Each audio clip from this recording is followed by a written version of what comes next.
Kalvakuntla కవితని arrest చేసి ఇంతకాలం అయినా కూడా ఈ లెవెల్లో ఈడీ కానీ ఆ తర్వాత అరెస్ట్ చేసిన సిబిఐ కానీ వీళ్ళు ఈ లెవెల్లో టార్చర్ పెడుతున్నా కూడా ఆమె నిజాలు ఎందుకు బయట పెట్టట్లేదు, ఎందుకు జరిగిన అంశాలని ఒప్పుకోవట్లేదు, సిబిఐ ఇచ్చినటువంటి అఫిడవిట్ అనండి, రిపోర్ట్ అనండి, ఈ బేసిక్ ప్రైమా ఫేసి అఫెన్సులు అనండి, వేటిని కూడా ఆమె ఎందుకు యాక్సెప్ట్ చేయట్లేదు?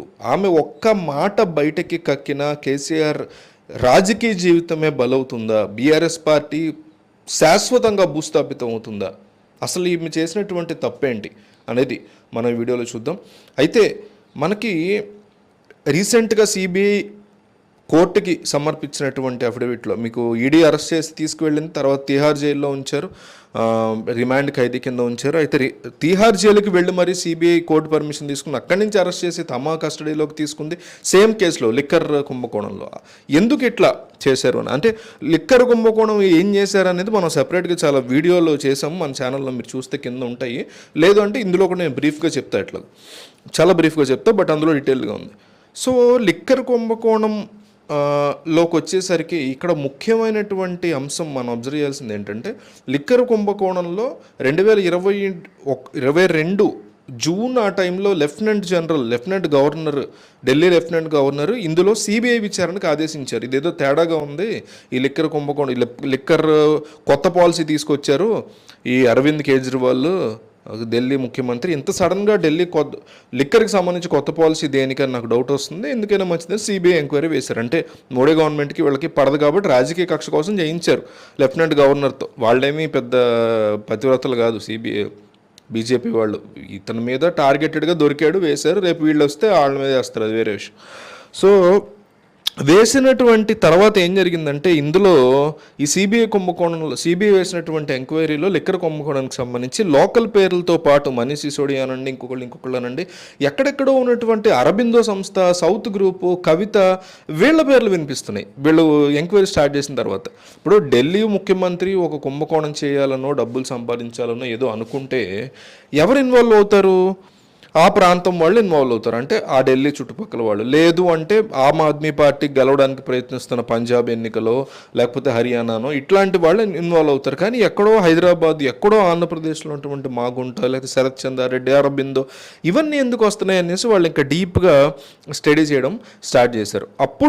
అప్పట్లో మనకు తెలియంది, మనకు అక్టోబర్ 2022లో తెలిసింది ఏంటంటే, 2022 ఆగస్టులో, అంటే జూన్లో లెఫ్టినెంట్ గవర్నర్ ఆర్డర్ చేసిన వెంటనే ఆగస్టులో కేసీఆర్ ముఖ్యమంత్రిగా ఉన్నప్పుడు తెలంగాణలోకి సిబిఐని ఎంట్రీ ఇవ్వడానికి నిషేధించారు. అంటే రాష్ట్ర ప్రభుత్వాల పర్మిషన్ ఉండాలి, సిబిఐ ఇష్టం వచ్చినట్టు వచ్చి వెళ్ళాలంటే రాష్ట్ర ప్రభుత్వాల యొక్క పర్మిషన్ లేని పరిస్థితి ఉంది. కానీ ఆ కొత్త నామ్ తీసుకొచ్చి ఆ కండిషన్ పెట్టారు. మీకు గుర్తుంటే 2018 టైంలో కూడా తను అరెస్ట్ చేస్తారనే ఇదితోనో ఇంకొక రీజన్తోనో సిబిఐ ఏపీలోకి రాకుండా అడ్డుకున్నారు చంద్రబాబు నాయుడు. అప్పట్లో కేంద్ర ప్రభుత్వం కక్ష సాధింపు చర్యలు చేసే అవకాశాలు ఉన్నాయి, ఎన్డీఏలో నుంచి నేను బయటకు వచ్చాను కాబట్టి నేను రకరకాల మాటలు మాట్లాడాను మోడీ, అమిత్ షా గురించి. సో నా మీద కూడా ఏదన్నా ఇట్లాంటివి చేస్తారేమో అనేసి సిబిఐకి ఏపీలో పర్మిషన్ లేకుండా అప్పట్లో చంద్రబాబు చేశారు, మీకు గుర్తుంటే. అట్లాగే కేసీఆర్ 2022 ఆగస్టులో చేశారు. కానీ ఆ విషయాన్ని బయట పెట్టకుండా వేరే కేసుల్లో, మీకు గుర్తుంటే అప్పట్లో బాగా ఈ పార్టీల జంపులు జరిగే, ఎమ్మెల్యేలు కొనుగోలు జరిగిన దాని మీద కేసు నడుస్తూ వచ్చింది. ఆ నడిచినటువంటి కేసులో కోర్టులో మాట్లాడుతున్నటువంటి తెలంగాణకు సంబంధించినటువంటి, తెలంగాణ ప్రభుత్వానికి సంబంధించినటువంటి లాయర్ చెప్పిన మాటల్లో ఈ విషయం బయటపడింది. ఎవరిని, ఈ కేసుని క్లోజ్ చేసేసాము, అంటే ఈ సిబిఐ రాకుండా ఏపీలో క్లోజ్ చేసాము మేము, తెలంగాణ ప్రాంతంలో రావడానికి లేదు వాళ్ళు, సో మీరు ఈ అంశంలో సిబిఐని ఇన్వాల్వ్ చేయకండి అనేసి చెప్తూ, అప్పుడు లాయర్ కోర్టుకి ఆ కేసులో చెప్పినప్పుడు ఈ న్యూస్ బయటకు వచ్చింది. అంటే ఆగస్టులో క్లోజ్ చేసిన ఆ పర్మిషన్స్ని మనకు అక్టోబర్ వరకు ఆ విషయాలే తెలియదు, కేవలం సిబిఐ పెద్దలకు తెలుసు అంతే.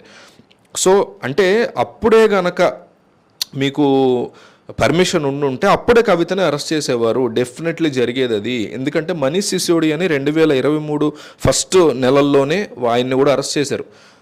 ఢిల్లీకి డెప్యూటీగా ఒక భారీ మినిస్టర్గా ఉన్నటువంటి వ్యక్తి, డిప్యూటీ మినిస్టర్, వేరే శాఖ కూడా మినిస్టర్ ఆయన, అట్లాంటి వ్యక్తిని అరెస్ట్ చేశారు.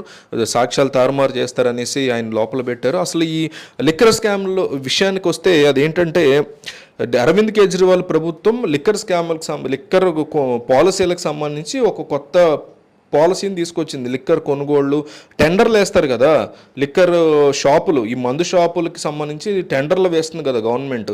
చాలామంది డబ్బులు పెట్టి కడతారు, లక్కీ డ్రా తీస్తారు. తీసిన తర్వాత ఎవరు కావాలంటే వాళ్ళకి, అదే ఎవరెవరికి పేరు వచ్చిందో వాళ్ళకి లిక్కర్ దందా ఇస్తారు, లిక్కర్ బిజినెస్ చేసుకోవచ్చు ఈ 2 సంవత్సరాలు వీళ్ళకి లీజ్ అనేసి. అట్లా ఉండేటువంటి ఆ లిక్కర్ పాలసీని మార్చారు అరవింద్ కేజ్రీవాల్. ఏ రకంగా మార్చారంటే, ఎవరైనా సరే వేసిన వాళ్ళలో ఎవరికి లాటరీ తగిలినా 100 మంది వేసారు, నాకు లాటరీ తగిలింది, నేను ఆ 99వ వాడుకో 2వ వాడుకో 3వ వాడుకో 34వ వాడుకో అమ్మేసుకోవచ్చు నా ఇది. సో అట్లా వేసి దాని ద్వారా ఎక్కువ డబ్బులు వస్తాయి గవర్నమెంట్కి అనేటువంటి ఒక ఫేక్ థింగ్తో తెర మీద తీసుకొస్తే అప్పుడు అందులో కవిత ఇన్వాల్వ్ అయ్యారు. ఏ రకంగా అంటే ఒక సౌత్ గ్రూప్ అనేటువంటి కాన్సెప్ట్ని తీసుకొచ్చి ఎవరికి అక్కడ లిక్కర్ టెండర్ వచ్చినా దాన్ని తాము తీసేసుకుని ఫస్ట్ తాము కొనుగోలు చేసి అదే లైసెన్స్ని వేరే వాళ్ళకి భారీ లెవెల్లో భారీ రేట్లకి అమ్మేసుకోవడం అనేటువంటి కాన్సెప్ట్లో తెర మీద తీసుకొచ్చారు. అప్పుడు దాని తర్వాత జరిగినటువంటి పరిణామాలు, కేసీఆర్ ఏపీ తెలంగాణకి ముఖ్యమంత్రిగా ఉండడం, ఇవన్నీ ఉపయోగించిన కవిత చాలా అంశాల్లో సిబిఐ యొక్క అలిగేషన్స్ ఇవన్నీ ప్రూఫ్స్తో సహా పెట్టినటువంటి అంశాలు చాలా విషయాల్లో ఈ ఫండ్ కలెక్షన్ చేయడం కానీ ఈ తెలంగాణ జాగృతిని అడ్డం పెట్టుకొని ఆ జాగృతికి ఫండ్స్ ఇచ్చేలాగా చాలామందిని ప్రభావితం చేయడం కానీ, సౌత్ గ్రూప్కి సంబంధించి చేయటం కానీ ఇవన్నీ చేశారు కవిత.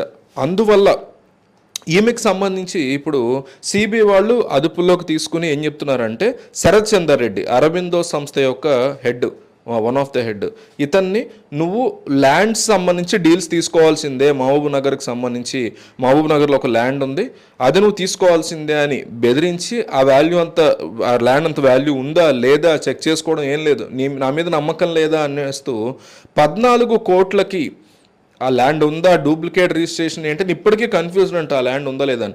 క్యారీ ఫార్వర్డ్ అవుతుంది ఆ వ్యవహారం. ఎందుకంటే ఒక ఫార్మా సంస్థ ల్యాండ్ తీసుకోవాలి అంటే చాలా విషయాలు ఆలోచిస్తుంది. ఎందుకంటే అరవిందో అనేది ఒక ఫార్మా, పర్మిషన్స్ అనేవి చాలా ఉంటాయి అరబిందోకి కానీ వేరే ఫార్మాలకు కానీ. ఏదైనా కాస్త తేడా ఉన్న గవర్నమెంట్తో చాలా తలకాయ నొప్పులు ఉంటాయి.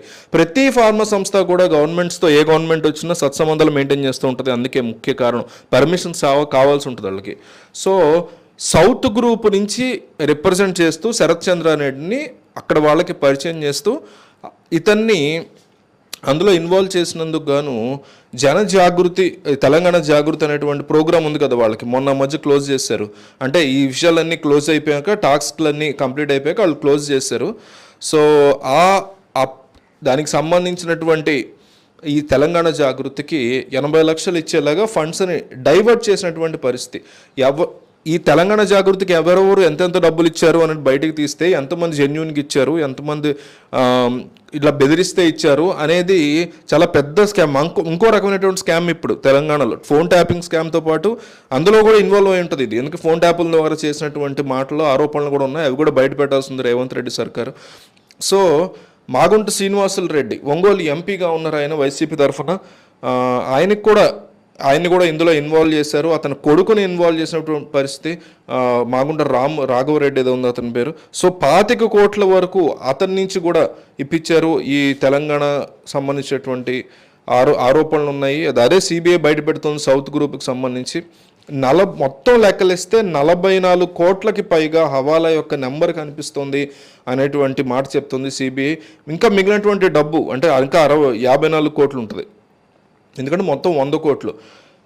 అత్యంత క్లోజ్గా ఉండేటువంటి వ్యక్తి ఉన్నాడు కేజ్రీవాల్కి, అశోక్ కౌశిక్ అనేసి. అతన్ని కూడా, అంటే ఆమ్ ఆద్మీ పార్టీ వ్యక్తి, అతని ద్వారా కూడా డబ్బులు ఇచ్చేలాగా, అతనికి వీళ్ళందరూ డబ్బులు ఇచ్చేలాగా ఢిల్లీలో, హైదరాబాద్లో ఈ south group Aam Aadmi party కీలకంగా ఉండేటువంటి విజయ్ నాయర్, ఇతని ద్వారా కూడా వీళ్ళందరితో కూడా కవిత ఎప్పుడెప్పుడు ఎక్కడెక్కడ సమావేశాలు అయ్యారు అనేటువంటి విషయాలను కూడా సిబిఐ నేరుగా కోర్టు ముందు పెట్టింది. ఇది చాలా, ఇవన్నీ చూస్తున్నప్పుడు మన కళ్ళ ముందు ఏం కనిపిస్తుందంటే, కవిత మనకు అర్థమవుతున్నటువంటి విషయం ఏంటంటే ఇప్పట్లో బయటకు వచ్చేటువంటి పరిస్థితి లేదు. సిబిఐ కొన్నాళ్ళ విచారణను కూడా ఎప్పటికప్పుడు ఎక్స్టెండ్ చేస్తూ వస్తున్నారు.